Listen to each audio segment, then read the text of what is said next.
Hey there, welcome to Happy Eats. Alright, today I'm going to make authentic Philly cheesesteaks. And what I mean by that is, I have here some really good beef. What I did was, I got a prime rib and I took the bones off it. I put the meat in the freezer for a little bit, got it stiff, and then I gave it a good close shave. So I got some good prime rib here, and it's set for 350 degrees. I got my skillet in there, and what I'm going to do is I'm just going to take a couple pieces of the steak and put it on there. Get a nice sizzle going on there. You know, I can put as much on there as I want. Now, you're going to need yourselves a couple of utensils here. You're going to need yourselves 2 of these. Here I got some salt, pepper, onion powder, garlic powder. Okay? Just season it up a little bit.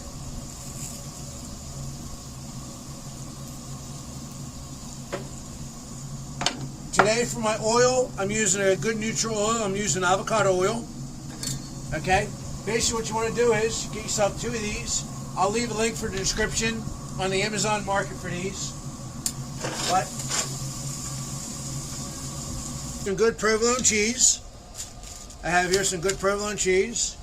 And you can't go anywhere without Amoroso rolls. That's what you need for a good, authentic Philly cheesesteak, Amoroso rolls. So for all you purists out there who are cheesesteak connoisseurs, no, I did not forget the onions. Because you can't have a good cheesesteak without some onions. Alright, what we're going to do is just a coarse chop on this. We're not going to, you don't need them real fine, you just need a coarse little chop. I'll put that right in there, along with all the other ones.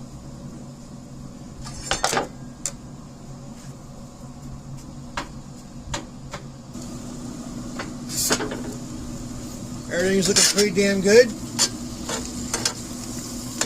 Go ahead and separate these out a little bit. Here we got some Amoroso rolls. Open them up a little bit.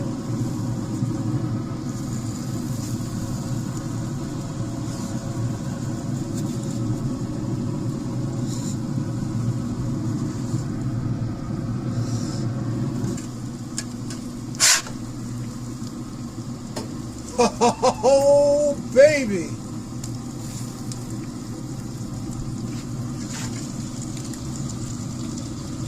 Oh, can you say freaking delicious?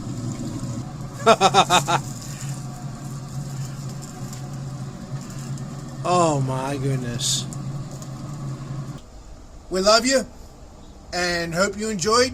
Make sure you like, subscribe, and please leave a comment. Until next time, God bless.